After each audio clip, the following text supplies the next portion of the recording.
Buddy. You know? Hey, happy July 4th weekend, man. Happy July 4th weekend. It is the 4th of July weekend here in the United States of America, where we celebrate our freedom from the evil Brits, and then they get drunk and eat a lot of barbecue. And then we can shoot off and blow some shit up later on too. So yeah, and here in Miami, people shoot guns in the air and bullets come down and kill people occasionally, and you know, it's just it's good old America. So, dude, I've been out of town, but man, I've been reading about all the heat wave down there. I mean, like the highest heat indexes of all time. I hadn't even noticed that we were having the highest indexes of all time. It just feels like Miami hot to me. I don't know. I didn't notice. Well, you know, you're a veteran, so you know not to go outside between 10 and 2. Sitting in the it's AC, like, you know? Yeah, exactly. It's like AC car, garage, another garage, out AC area, you know. It's exactly. But what else was going on, man? What'd you do? What have I been doing? I have been working, tweeting, blah blah blah. Doing a little bit in our Telegram group, and let's see what else. It was my son's 17th birthday on Saturday, so that was weird. Oh, congratulations! I don't know how that happened, and well, I mean, I know how that happened, but that's what she said. Sean, happy Traders Day in advance, Americans. I wanted to play today. Do you know the song? What's the fucking musical about the Hamilton? Yeah. Do you know the song with the king singing? Not really. You'll be sorry. Oh my God, it's a great song. It's this great song after the Declaration of Independence, and we win. He does this whole song. The guy who plays him is brilliant. Was he playing like King George or somebody? Yeah, it's King George, okay. and he's like, "You'll be sorry when I'm gone," blah blah blah. But I can't play it, or our YouTube channel will get blocked. But it's a hilarious song. I'll put a link to it in the show notes because it's a great song. It cracks me up. So now, we always had that soft spot for the Brits. Anyhow, you know that's why we permanently keep you guys in the 51st state position.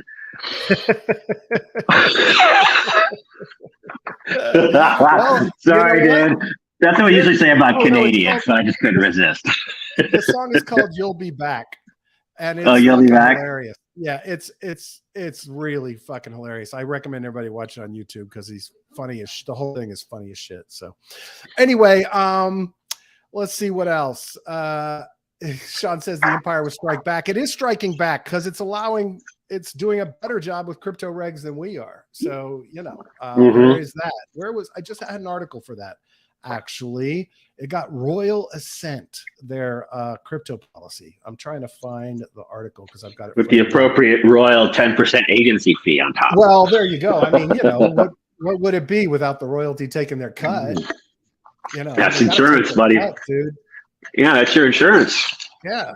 Sean loves paying that because he loves the Royals. He's a. I don't know who the Royals. I wonder who the Royals are kicking up to. I think he's got photos of the royal family on his wall, and he's minting an entire Royals ordinals line. Is what I think. What's that? The teenage prince line he's doing? That's it.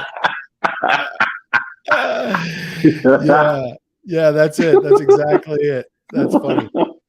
Oh man. Let's see what else. Financial Services and Markets Bill receives royal assent. The act is central to the government's vision to grow the economy and create an open, sustainable, and technologically advanced financial services sector. I assume royal assent means the royals said it's cool, go for it. That's my read. I don't know how the legislation. I don't know if there's something there with I don't know if every major bill has to go out for assent from the royals, or if it's something special.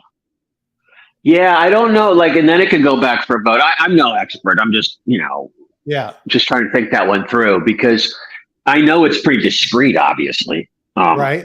Because if you're Royals, you don't necessarily want to be seen as if you're controlling too much. And I think they do a good job of balancing that.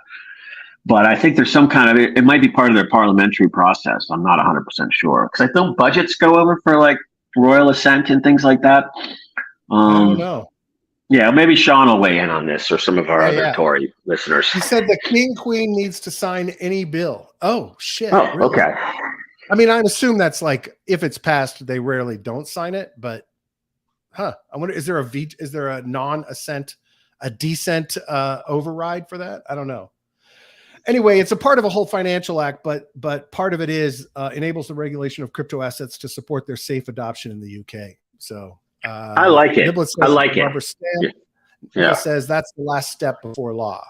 So if you had a renegade royal, they could muck up the works, I guess. Hey, Niblets, a quick question. Does there any kind of like legacy from the I guess the Commonwealth where there's a royal assent on Canadian legislation? I'll be curious to hear your thoughts there. He said Commonwealth countries need royal assent as well. Okay.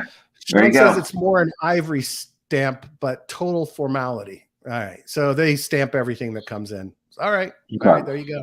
We have our British how a bill becomes a law. There you go. I love it, man. Hey, I'm going to put this link in the show notes, but I went through the Coinbase filing for dismissal against the SEC, and it is an absolute thing of beauty. Like, I have never read, and their previous ones were similar, but it's not a thing of beauty. I mean, it is a thing of beauty strategically, but it's a thing of beauty because the prose is written. So even if you've never read a legal document in your life, you will understand every point they are making and why it's important. It's like the most beautifully written legal document I have ever seen. It's absolutely amazing. Just I'm a little flabbergasted, right? Because there's none of the legalese. It's like, hey, we want to make sure the whole world knows what we're doing and why we're saying this. And they do a beautiful job of it. The primary points of it are they're arguing that nothing on their exchange was ever a security from the inception, that they do not meet those securities, those tokens do not meet the standard of an investment contract. They do a really great job of delineating out why and how it doesn't meet that. They believe that they make the point that secondary market is definitely not a security because they make that point, obviously. And then they start making the point that this is an illegal move by the SEC, that it's beyond their powers, beyond the scope of their powers, and that Congress must weigh in on something so substantial. And they make a really good argument for that. They basically say Gensler is a hypocrite and they quote from videos when he said in 2021 that he doesn't have the authority unless Congress acts. And they say, of course, Congress hasn't acted, but they quote him on multiple occasions saying that under oath to Congress. It says that regulation by enforcement does not give them the authority that they are now acting upon.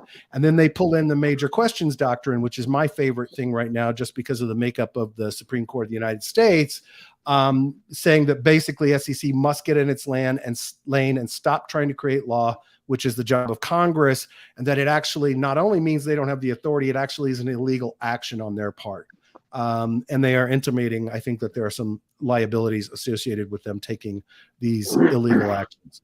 So really well done. I'm going to tell everyone, I'm going to put the link in the show notes because I really would encourage everyone to at least read the first 25, 30 pages. I know nobody has time, but these are really salient arguments to be made. And I think they will help all of us kind of arm ourselves in the discussions we have with everyday folks. So I just want to encourage everyone to take the time to read it. You will get something out of it. It's really good. So Sean says the Coinbase stuff is a 2-year-old temper tantrum trying to gather the US versus them sentiment.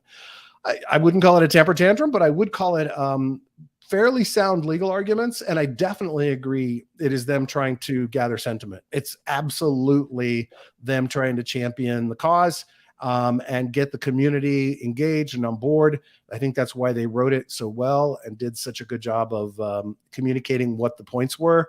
So I agree with that. I'm not so much the temper tantrum. I thought it was a well-reasoned document. Of course, they will have parts of their arguments that the court will not agree with. They may not agree with any of it, but I think they're making a pretty strong case. And if all it is good PR, then, good on them for that as well. So they're thinking strategically, which is what I like. So anyway, something else we've been up to, those of you in the CANTO world, there's a new project called CANTO Namespace built on the integrated CANTO identity protocol. CANTO Namespace was built or conceived of by Scott Lewis, one of the original founders, and I did a step-by-step how to use it because there's a couple of things that may be a little confusing. It actually has a really cool mint and fuse process that makes it a much more fair strategy and makes it so that domain squatting is really difficult and could get really expensive if you weren't smart about it. So I'm really impressed with this, and the identity protocol stuff is coming out in the next few days. And I think it's going to be really cool and give CANTO an advantage. And as they keep adding these little pieces to the core system, I think it makes CANTO stronger and stronger. But anyway, I would encourage anybody to go over there and grab one. I grabbed Brad Nickel and a couple of others. But it's a really interesting process where you first you buy like Scrabble letters that have letters and emojis like these. And then from those you pick, so these trays are each $2 each. And then from those you pick the letters or emojis you want to be part of your identity on the chain. And then you fuse them, and it can cost you upwards. If you only do 8 letters, it can cost you upwards of 64 notes. So about $64. I did it a little longer. So it was, I get 9 letters. So it was $32 plus the original tray mint fee, which was $20. So anyway, Brad, quick question. Yeah. Quick question about all these naming ones, because I did one on ZK Sync over the weekend too, and my question is, if all of these chains are going to have these naming services or domain naming services, how are they all going to? I mean, what's going to be the advantage? As in, like, is it trying to cluster people to hub on that chain and then emanate from there cross-chain, multi-chain to the rest of the crypto world? Or what do you see it being? I don't know that it's necessarily the strategy is, hey, we want everyone to use this everywhere else. From what I've had my conversations with Scott Lewis is he really wanted from the beginning identity protocols to be a core part of the engine eventually, so that interactions, logging in, communication, social media capabilities, all kinds of things get enabled around this to make it easier for people to use, right? And so I don't know that there's necessarily a big cross-chain strategy, but that said, last week, the Layer 0 Labs integration launched, and you can now, on the homepage, seamlessly move from Ethereum and CANTO and back. Without any of the previous hassles there was to onboarding. And so, and 2 days later, Pancake Swap integrated ETH CANTO pools into Pancake Swap and launched those using the Layer 0 Lab stuff. And shortly, I think in the next couple of weeks, so Layer 0 Labs is a cross-chain system for a ton of chains. And evidently in the next week or two, we will be enabled across all of those chains. So now developers could come in, easily create cross-chain applications that they want to build on CANTO, and get people on and off CANTO fairly easily and quickly. So that's cool. Well, I guess my question is more, since we're all buying these on different chains, sure, the different and I guess to facilitate activity on those chains, but like ZK Sync has like a multi-chain or cross-chain capability built in already, supposedly, right? To do that. And what I'm wondering, it's almost, because remember, like when .com names came out, remember there was a scramble forum and everybody they were being auctioned, and some went for pretty decent sums of money. Like if you got investments.com or cash.com or cars.com would be one. Right. But then all the other ones came along, .net and blah, blah, blah, and everything else. And so now we're adding more domain name extensions around different chains. And I'm just trying to kind of get a handle on what people think the strategic vision is there of how those get used in the future, and how do you compete with the other chain domain IDs, and is there a need to compete with them? I'm kind of curious about that. I just don't get it. I think we're going to end up with a mess of a bunch of different ones. And somebody will build something that, aggregates your identity across multiple chains, right? So you can pick one and then that is recognized through some mechanism on the other chains. But I have no idea. I know that the motivation on the CANTO one was we want identity for our chain. I don't know where they're taking it beyond that. And I don't have a clue how that's all going to shake out. But my assumption is somebody will figure out a methodology for it. Like, for example, I really like the idea of using the identity from Lens protocol because I like Lens. Well, that's all Polygon, right? But I think that makes a ton of sense. But I think other chains are going to say that's great, but we want some enablement of the Lens protocol, through our chain, and it's a Polygon thing right now. So so I think all this will kind of shake out over time. But if you remember what it was like registering a domain in the mid '90s. That was a nightmare of epic proportions. So I'm sure all of this will get easier. There may be like, some aggregator that helps people buy them across the board. There's already for CANTO, there's already an NFT marketplace called Blank Rasa that started up that has trays available you can buy secondarily, as well as names. So, I think it'll all shake out. Right now, I have no idea what it's going to end up with. Yeah, I guess what I'm trying to get at is, there was always the premium for .com. Okay. I guess there probably still is. Of course, I thought that was going to sunset in a couple of years, and here we are 25 years later. People are still using domain names.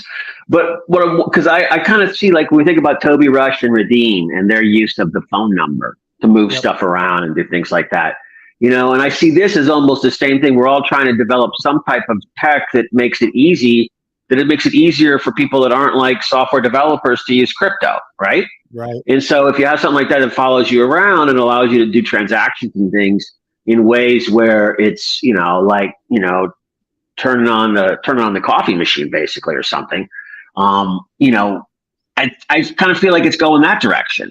But I just don't know which way. Because remember also back then there was the power company, cable company, phone company battle over that, the pre-Wi-Fi world, that battle from the pole to the house or to your desktop computer in that house. I wonder if something like that could shake out here. And is it like .eth becomes the apex domain name identifier, or a .btc maybe? I don't know. I'm kind of curious. I'd love to hear the community's thoughts on that, over the next couple of weeks. Well, Sean wants to buy ETH is a shitcoin.eth, and he's wondering if he can. I'm sure, Sean, if nobody has taken it, you can get in there and acquire it and take part in the Ethereum ecosystem. So we're all for that. Absolutely. It's a lot of typing, though. Chuck says the problem with all the identity stuff is there's currently no validation.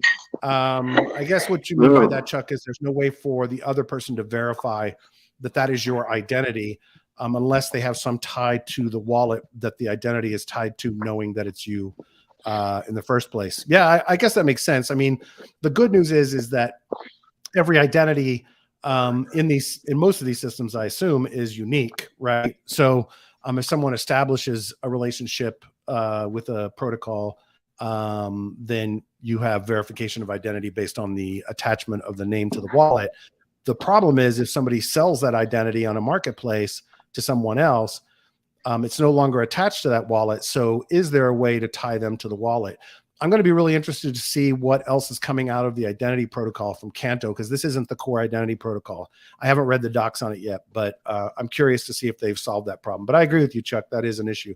He said older identity systems, PGP, GPG, at least that you have others vet your ID.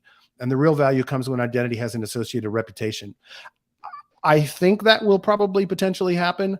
I think that's what these, what's the concept that Vitalik came up with, Joe? The ones you can't transfer, spirit. Soulbound? Soulbound, thank you. Soulbound NFTs.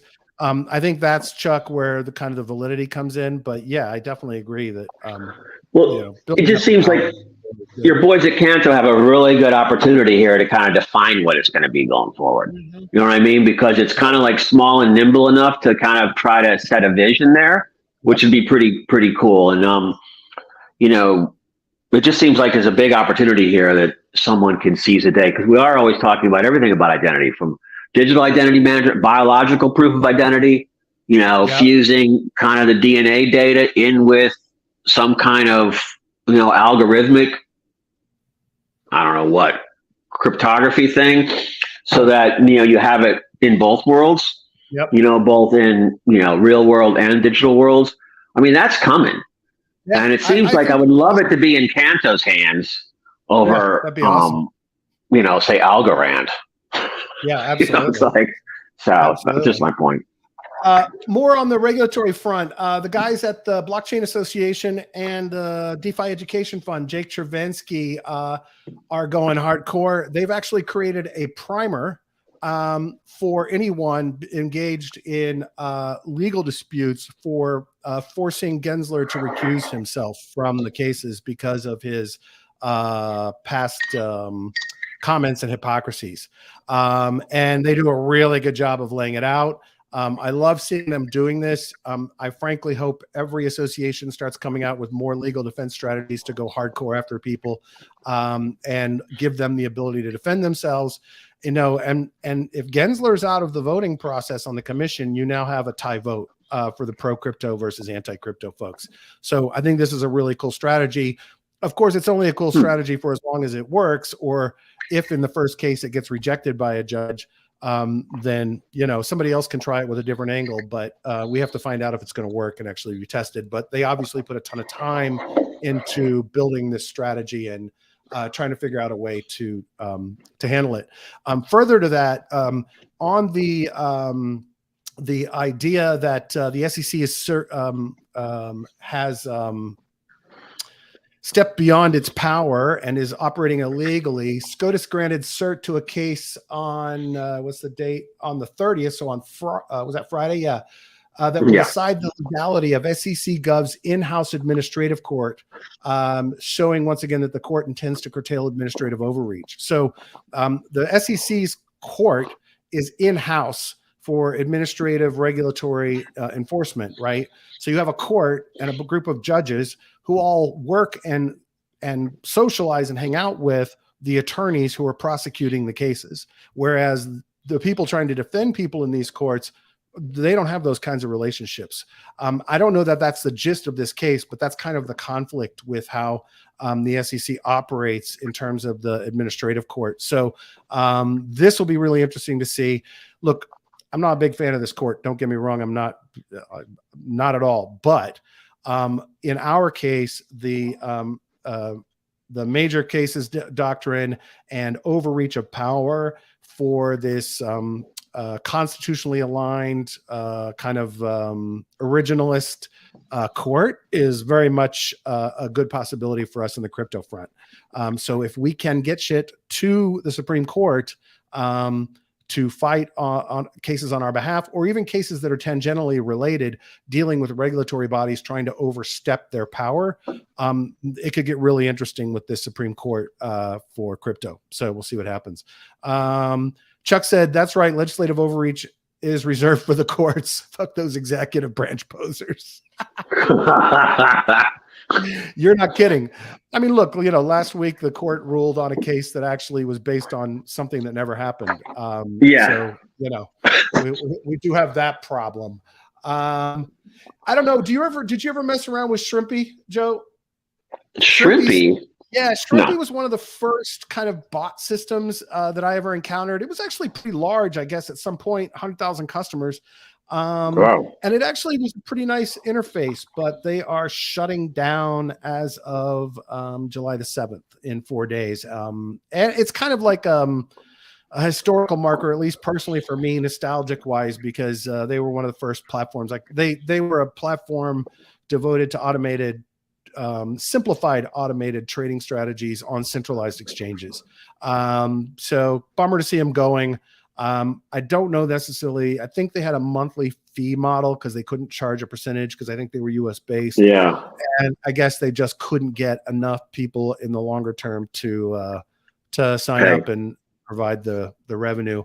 And, look, like Sean says, the volumes are drying up. So I'm sure the customers are flying away as well. So, Yeah. And what exchanges would you, the Americans, what exchanges would you use those bots on now? Yeah. I mean, they have international customers that they connected to the regular finance and everything. But yeah, when you're bulk US, the U.S. customers don't have much place to go, it's kind of hard to keep something like this going. So yeah.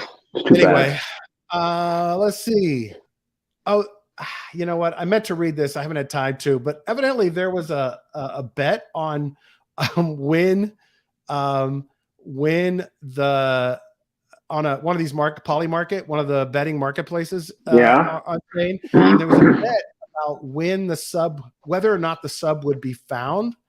And evidently there was something in the wording of the fine print of the bet that in fact a lot of the bettors were correct and would have made a lot of money, but there was something, you know what, I should read it before I give it. Evidently what it came down to was some of the language relative to that bet meant that even though they found it, these people didn't necessarily win the bet, I think was what was the issue, but I don't know. Yeah, anyways, no, I saw something. I didn't read it either, but I did see that headline. It's probably something about, finding the whole thing or something like that. Yeah. Or, but yeah, I always say that. It's just like I saw something like that about like Michael Jordan game where, somebody hit this winning or hit a shot from like the other free throw line for $1 million. And then all the insurance companies were trying not to pay him because he had played like 1 year of college basketball or something like that. So in the end, nobody ever wants to pay. That's the lesson learned here. So any of these contests, they're always going to try to figure out how not to do it. Yeah. Go ahead. Sorry, buddy. So for the first time, the amount of Ethereum in staking has eclipsed the amount of Ethereum on centralized exchanges. I found that interesting. It looks like that a lot of the Ethereum leaving exchanges is moving into liquid staking or direct validator staking. So I think that's an interesting data point. Looks like a lot of people are kind of saying, you know what, I'm going to be in it for the long term. I'm just going to sit here and earn more Ethereum until shit comes back. So Sean says the Titanic and submarines, great examples of Irish engineering. Had I known there was a bet I could take. I love it. That's awesome. That's awesome, dude. Hey, folks, you are not in our Telegram community yet. Why not? Sean has been posting some really cool things around some projects he's working on. I encourage you to get in there and give him feedback. T.me/Mission DeFi, T.me/Mission DeFi, along with a lot of really cool discussions going on. Yeah. And Brad does his BitBoy impersonations over there too. So you got to just go to check that out. Yeah, that's my favorite thing to do. I didn't realize it, but Kathy Wood's ARK is in line first for Bitcoin ETF. Yep. And then BlackRock is next. And evidently, I don't know if I have this loaded up or not, but evidently all of the other ones that filed, Fidelity, et cetera, after BlackRock, when the SEC said we need to know what exchange you're going to put it in, they all came back in and said we're putting it in Coinbase. So everyone has amended their filing, I guess, to try to make sure they are dotting I's and crossing T's for the SEC's demands. I think that was probably just an attempt to put it off. My gut tells me they're still going to try to reject these, but we'll see what happens. I don't know. Well, what other exchanges would they have put down other than Coinbase? I think it was custodial stuff. So I assume there's other like institutional custodians, like NASDAQ and okay. So you're talking about other companies. Got it. Okay. Yeah. But I don't know. Bittrex also filed for dismissal based on the similar structure to what Coinbase did. So not surprising there in terms of the SEC going after them. This was really interesting, and I can't find the tweets that I found about this, but there was a guy. So we all know that, well, maybe don't all know. You don't do much Twitter these days, but Elon Musk this weekend imposed rate limits on everybody. So if you're not subscribing, if you're not, if you don't have the blue check, you were limited to viewing 600 tweets per day. And if you were blue checks, you were limited to 6,000. And I think he upped it to 808,000. And what it turns out is that this was actually, I've read another series of tweets about the fact that they didn't get their servers off of Google in time and didn't pay their bill and are ending their relationship with them. And so they probably just don't have enough capacity to handle their normal daily load because they have not planned ahead and provisioned for what they're going to do for hosting. And so we think that's why they did this. A lot of people are trying to turn it into, Elon is a hero. He's trying to stop the AIs of the world from spidering the Twitter and keep stealing our data. And he's making sure they can't violate our privacy, yada, yada. I think that could be a symptom. I mean, an outcome of it, but I don't think that was the reasoning. I think the reasoning was they didn't plan ahead and get their shit together. But there was a really interesting series of tweets. I'm going to try to find them when I get a chance, on the idea that all of the things that are happening in social media related to AI scraping all these websites. So Reddit making their APIs expensive, Twitter making their APIs expensive, and now rate limiting users. All of these things that they were making the argument here is, and then the idea that AI is now generating hundreds and thousands of fake websites to either scam people or sell shit to people, basically clogging up the internet with garbage, right? The interesting argument this person was making is that this then opens the door to a system of micropayments for content, right? It actually could push us out of the advertising regime that we're in and selling our data regime that we're in with most social media and the web, and push us into a micropayment system, which actually is beautiful for crypto, right? Yeah. So those platforms that were kind of set up for that and had planned for that may be in a good position, because if the internet gets just clogged up with garbage, there may be some play here for kind of micropayment access to content and social media at a higher level. Maybe you can have free access like Elon's doing, and then you can get more or ad free or whatever. But their argument was that it's actually could, as all of these sites lock down because they want the AI companies to pay them for taking their data, and as crap gets populated on the internet because of AI, that a clean experience may be something that people are willing to pay for. And so the argument is that crypto and blockchain are perfectly positioned for that. So that's interesting. Yeah, that is interesting. Yeah, really interesting. My thing, when I looked at it, I was kind of like how many tweets you're allowed to read? I'm like, God, I guess people are reading that many a day. Yeah, dude. I mean, I can remember when I used to get into it for like 8 hours straight, and I'd be like, what the fuck am I doing?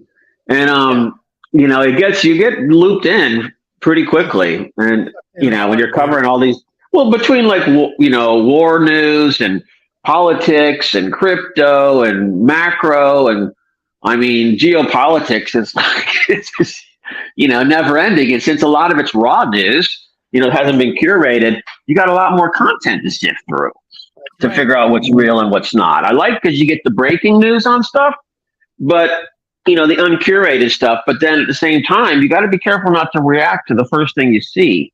Yeah. Not you, but I'm saying, people do, because 9 out of 10 times it's probably just going to be raw intel or raw information at that point. It's not verified or validated, but it steers you, points you in the right direction. That's what I like. Yeah, absolutely. And I will say this. I mean, I don't use the homepage of Twitter at all. I don't use it for you. My entire Twitter experience is I follow people, and the ones I want to hear from, I turn on notifications. So you have your notifications wall, right, where you see everything that's been replied to or liked that you've tweeted or whatever. And you see everyone you followed with notifications on what they have tweeted, right?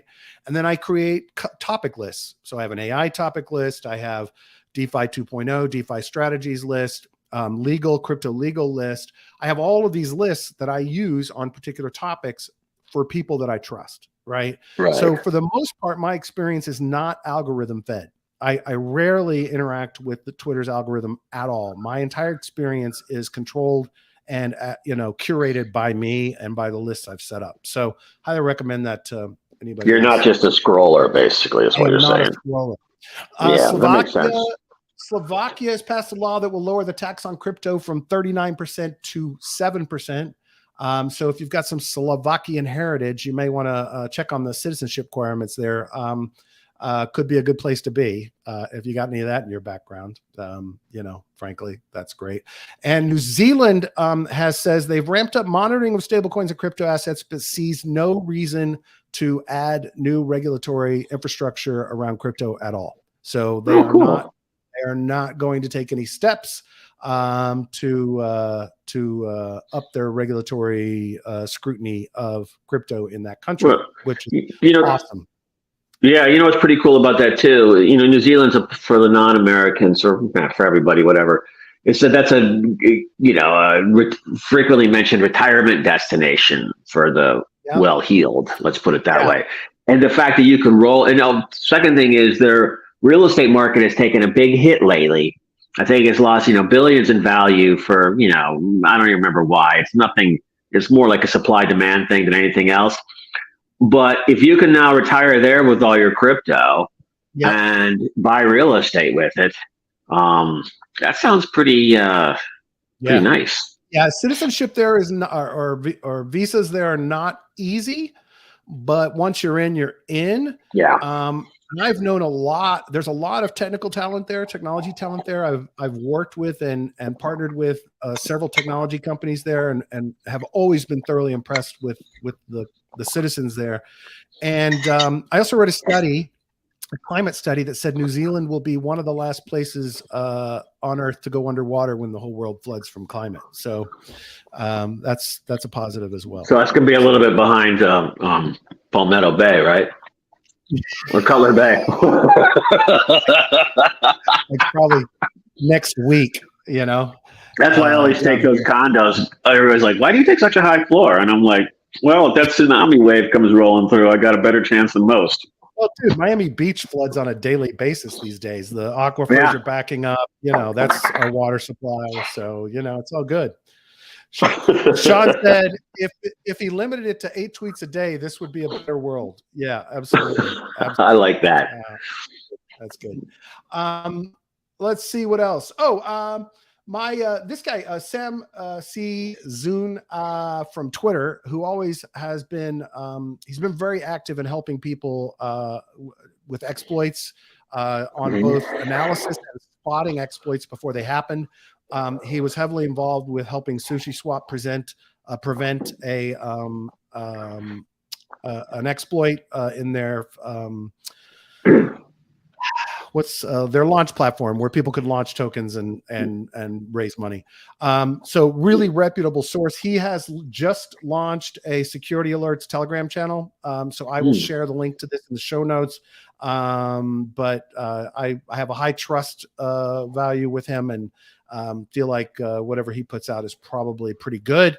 So definitely would encourage everyone to sign up for that Telegram and turn on alerts, because he'll probably know most of the security stuff that's going on as it launches, but that just launched. Good find. OKX is spending $70 million to sponsor Man City. So that's interesting. Soccer continues to get the advertising money. And in this case, it's Man City is getting it. So didn't the Qataris just buy Manchester City? I don't know. Yeah, I think they were just auctioned off. Some big team was just auctioned off over there. I mean, a lot of our Brits will know this, but so think about it. With Dubai and crypto and the Gulf Coast region, and all the crypto activity there, it actually makes some sense for OKX. Yeah, absolutely. Because they're not really targeting, American customers. They're targeting customers in the markets where crypto's, I guess, thriving or going to thrive. So I still have an account with them. I need to go check it out. I know they do. They're probably doing strict KYC right now, but I'm going to go check out my account there and see if I can. Maybe I'll create a new one with that Palau. So you're going to resurrect Juanito Gonzalez? There you go. No, I remember that. Remember back in the day when, I think it was the DNA token between Cryptopia and OKX. Remember the pricing differential was like 3x difference, and you could buy on OKX and dump it on Cryptopia and triple your money instantly. It was crazy back then. Yeah, it was crazy. This is really interesting. FTX, the bankruptcy team, is saying that customers are owed $8.7 billion. All right. Let's see what Sean said. Man City has been owned by UAE folks since 2008 or so. Okay. Oh, okay. So already owned by UAE. Anyway, FTX bankruptcy team says the exchange owes customers $8.7 billion, and they've already recovered $6.4 billion that they have in fiat currency and stable coins So a total of, it says, about 7 billion in liquid assets have been recovered so far. So I'm a little, I mean, look, 1.7 billion is a lot of money left to go, but maybe I'm not misunderstanding the context of this, but that's a lot of money recovered for a place that was supposedly burning it all. Yeah. I'm a little confused. It sounds like a couple of accounting entries away from, hey, we're profitable over here. I mean, what the fuck? Well, obviously they were disorganized and mismanaging stuff, but I always thought that, I didn't really see it, they didn't lose all the money. And the way it was characterized at the beginning, it's like, oh, it goes under, there goes another 9 billion or whatever it is, 9 billion or something. Yeah. And like it goes to zero, but it doesn't, so. I'm like, what the fuck? I mean, one decent rally, and all of a sudden, hey, you're in the money.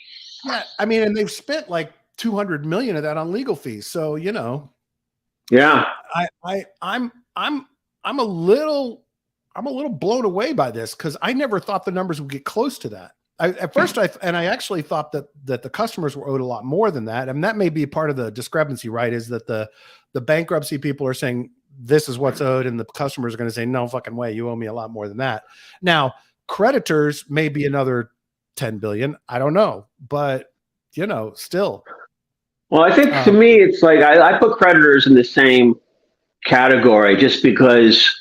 And depositors, because a lot of those that would be creditors, they were part of these sophisticated sort of swap transactions where they were doing cross positioning across each other's platforms. To me, that's like, the Gemini, Genesis, DCG, all of those crews that did different things along the way. I look at them as customers too, myself, in my mind. So I look at it. I'd like to know what when you say you had 8.9 million in deposits, how are you accounting for that? Does that mean that somebody dropped 10 Bitcoin in there when it was worth 60,000 and calls that a $600,000 deposit? Or are you recording that at 10 times, 30 grand as a 300 grand deposit? And how are you accounting for that? To me, that's the key issue. And so the creditor, the people that deposited and want it back, they're going to be saying, no, you owe me 600,000. I gave you $600,000 worth of Bitcoin, and then the people who took it are be like, "Oh no, dude, that was 300 grand." So look what Sean's saying. I know Sean lost a chunk of money there. Sean, are you saying that you've been paid back? Because Sean is saying, as a client, they have given me and others I know exact correct amounts. So you're saying you've already received your funds back that were on the exchange that you thought were gone for good? I guess that's what he's saying. Hopefully he'll respond. Sounds like it. He also said the FTX story at the end of the day will be very interesting. Another chapter in CZ's book. Yeah, well, that's true. But this is really interesting. I wonder how many people have received their funds back that just had it locked, right? He said, as in what we are owed. Wow, this was. So they are paying people back already.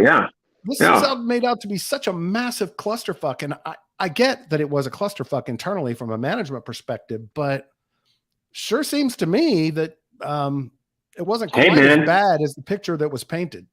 They did better than Enron. They did better than Madoff. Yeah, exactly. They did better than every TradeFi scandal you can think of for the last 25 years. Yeah, absolutely. I mean, this is a home run compared to all those other people. Oh, he said not received. They are calculating what is owed correctly. Okay. They haven't paid him back yet what is owed, but they have stated the correct amounts. So what he's saying is that between him and other people he knows that had money in the exchange when it shut down, the people who did are getting amounts to them that are correct. They are not like lowering it. They're not trying to scam them or whatever.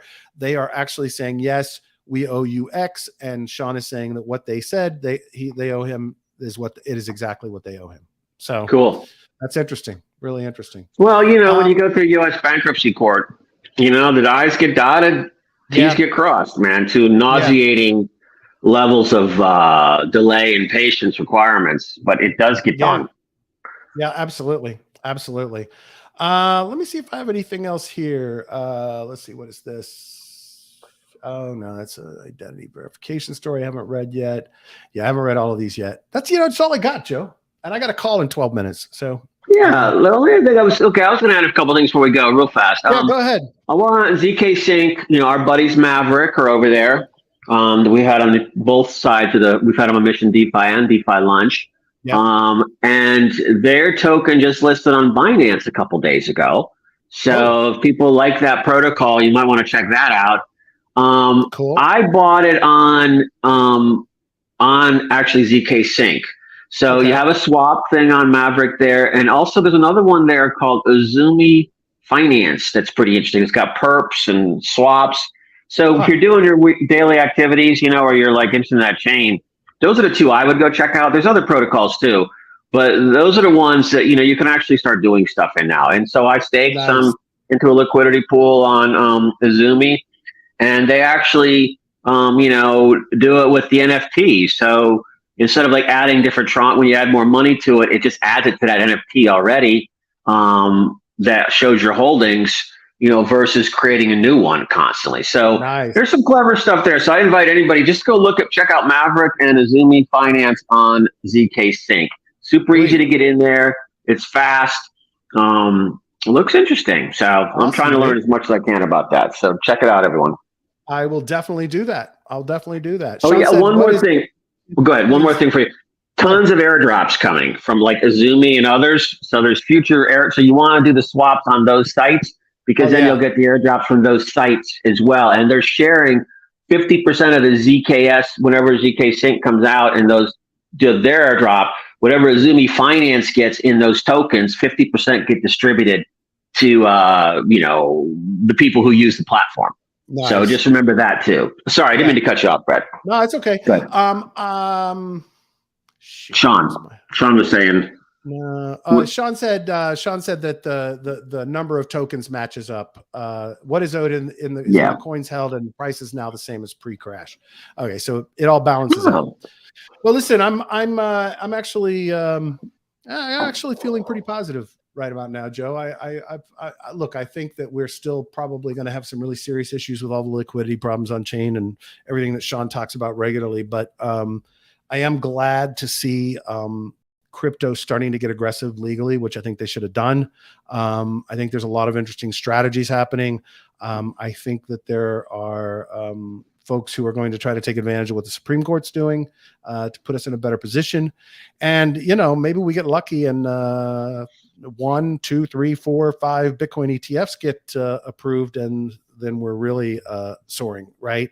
And really, the one thing I think that might save it from Gensler, these ETFs is it allows him an opportunity to show that he is pro crypto and innovation, right?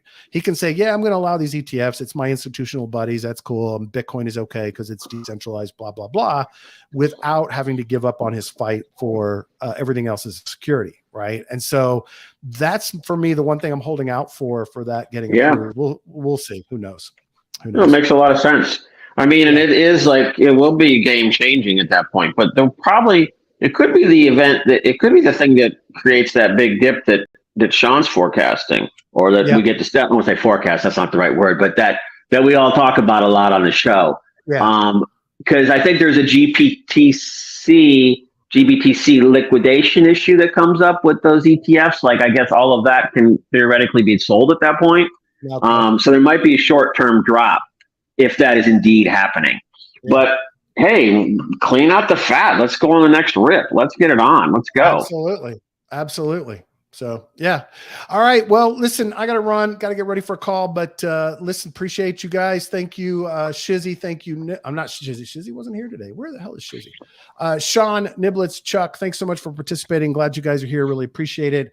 I had a lot of fun on a show on Friday with the Block Bytes guys. A lot of fun. I posted a link to a clip they pulled out.